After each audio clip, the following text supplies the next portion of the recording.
there, this is Rom Wills coming back at you with yet another video. The Effect of Fatherlessness. Yeah, and this is brought to you by the Ladies Champion. Become the person you want to attract. And check it out, the link is flashing below, theladieschampion.com. Now if you go there, when you go there, there should be a pop-up. You can sign up for the site and for a raffle, and you'll get one of these nice shirts. Pretty good. You see, Under Armour. Hey.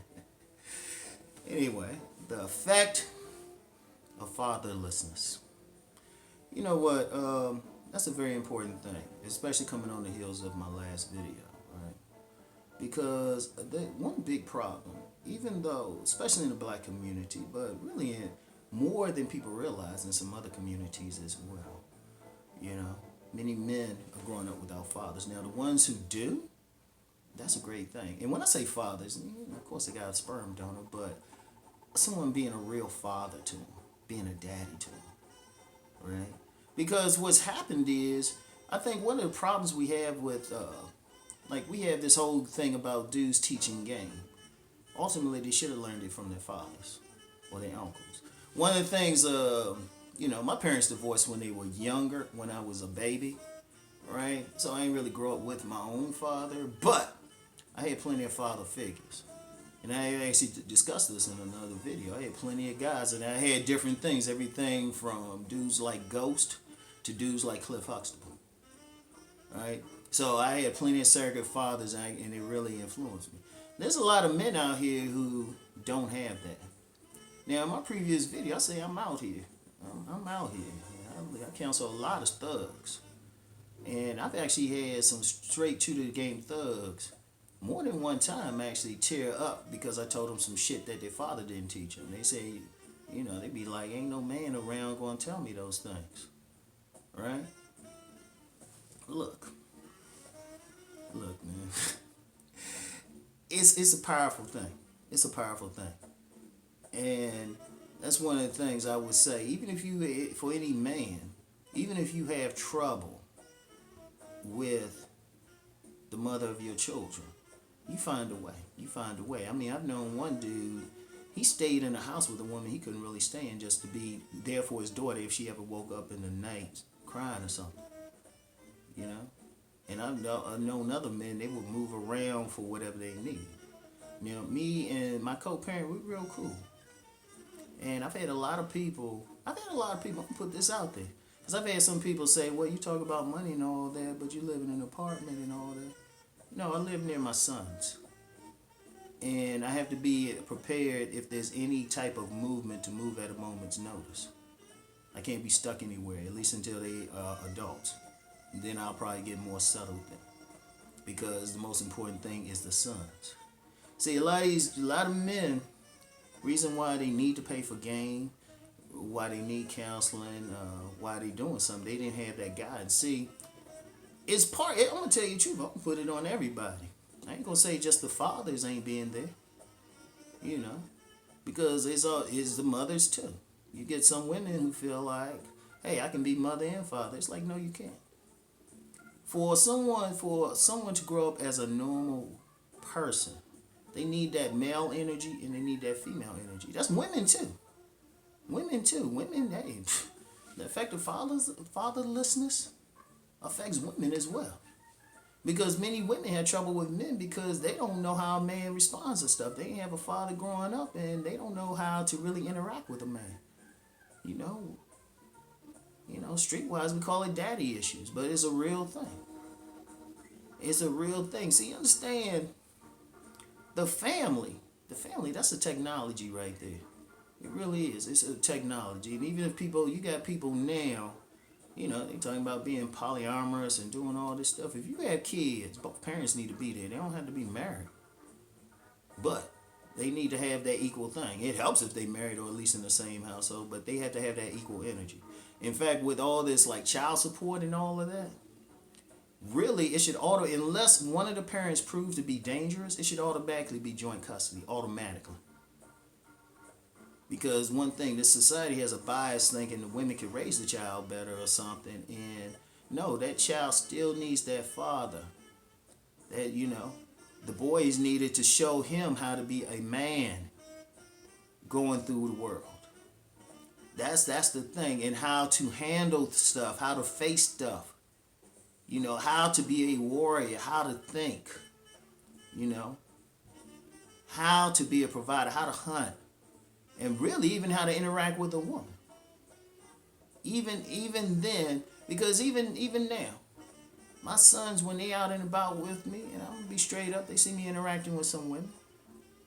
I'm interacting with them such a way with an eye towards them watching what I'm doing. So we need it for that. And then the women, shoot, they need to know how a man's supposed to treat them. And when I told you, about a third of my coaching clients are women, and they need to know how the common thing is they need to know how to interact with a man, and that comes from the father. So it's terrible. It's a messed up thing, because understand what the father brings. One of the main things the father brings is order. That's our purpose. We're not supposed to be emotional. You get some women out here trying to make men emotional, and those are little girls. A mature woman knows that man need to be a man, because you don't need two emotional people in the house. You need somebody to keep order. A lot of dudes criticize women for being emotional. They supposed to be. They the ones got to accept that child and nurture that child, Because, look, if a child falls, scratch itself, the mother got to be the one to nurture him or something. The father going to be like, hey, be tough about it. And some people say that's a problem. And say, no, it's not. No, it's not. Like I tell my own son sometimes, I was like, they get mad about something or something don't go their way. I was like, hey, man, you better tough it out. The world ain't going to accommodate you. The world is not going to accommodate your ass. I remember when I was little, right? My mother had to, man, I did some dumb ass shit. This is one of my favorite spankings, man. Okay, I did some dumb ass shit and tried to barricade the door and shit, right? She came through there like the Hulk. I'm laughing about it because it's funny. You know how you just have a really good ass whipping that you deserve? And she whipped my ass, man. I'm proud of that shit, though, man. I'm proud of that shit. That's what a few times my mother acted like a mother, too. I'm proud of that shit, fondest memory and shit, because she came through like the Hulk. So I complained to my grandma. I'm like, no, she did all this. And grandma was taking my side, being that nurturing thing. They called my uncle. He said, you should have got your ass whipped, you dumb motherfucker. But I needed that. But that's what everybody did what they supposed to do. Everybody did what they supposed to do. Because even my mother whipped my ass. That was tough love. Everybody did what they supposed to do. And the father, hey, they gonna make you tough. Like first bit, I always say I learned a lot of game from women, but just how to carry yourself as a man, I learned it from my uncles and stuff. Cause I used to watch them. That's important. Even how to deal with people. I used to watch my uncle deal with people. Cause that dude was smooth. A lot of shit y'all see with me came from my uncle. And like I said, my uncle was like Alonzo Harris from Training Day. Just how to be with people, how to carry yourself in the streets, everything. All right? That's important. And, I know it's tough out here with men and women getting along with each other, right? I know it is, man. Shit even hit me, man. Even hit me. But shit happens, but the kids can't get punished. So, for the dudes out there, maybe they have that father or something, man. Look for that father figure, man. Especially if you're young, look for a mentor. Look for a dude who's doing some right things and talk with him. And he don't have to be some rich dude, man. Shit, he can be a cab driver. He can be like the maintenance man in your building or something, man. Just as long as he carrying himself as a man. Don't look at what he do for a living. Look at how he carry himself. If you're a young man, need that mentor or something like that, right? And if you're a father, you have that child. Once you have that child, I don't care what that woman was to you. First of all, if you married and having some problems, go for joint custody right away. If that's your baby and the paternity test come back positive, go for joint custody right away, because that child needs you. That's your blood, man. Ain't no excuses. Whatever you got to do to be in that child's life, you gonna be it, man. Ain't no excuse. I don't care what the woman doing. If you gotta like, if you got legal aid out there for fathers and fathers' rights and all of that, call them up if she gonna be tripping. Talk to her family. Be like, look, be just like you were ruthless in getting in that ass and getting her pregnant. Be ruthless about being in your child's life because that child need it. You know. And for the fathers out there who are doing the thing, even if their stepfather's doing the thing, right? I got nothing but respect for you. I got nothing but respect for you. Y'all keep doing it. Y'all here. It might, you know what? It might seem like it's tough. And it might seem like that kid ain't getting what you saying sometimes. And they're going to be rebellious. That's part of life. But kids need that. Even when they rebelling, they still need that strong figure to be like, are you crazy? Sit your ass down. Trust me, they like it. I've met adults who wish they had somebody to curse their ass out when they were kids. To set a boundary. You set that as a father. So it's needed out here. Like I said, it'd be nice if it was in the context of a married couple or something. It'd be nice. But realistically, you can't. But you can still be there for the kids. And you got to do what you can for them. You know? And as fathers, you know, the thing is, you got to give them the best you can. Talk to them. Set the example. Because trust me, they always doing it. Because I remember my grandfather. Let me leave y'all with this story. I remember my grandfather. And I talked about this because I addressed a church congregation talking about this one time, right? I remember grandfather, like when I was about 5, I was like, me and my mother and sister were living with him, with my grandparents, right?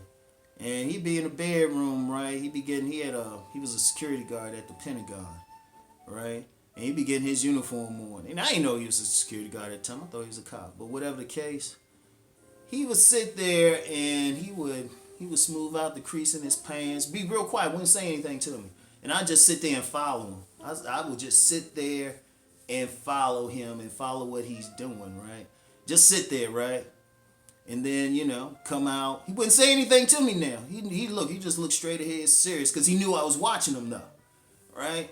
And then he'll walk down, you know, I go out, I walk into his car or something, you know. I say, bye, Grandpa, and, you know, he's my step-grandfather, but still, grandfather. Your family is not always your blood, but your spirit.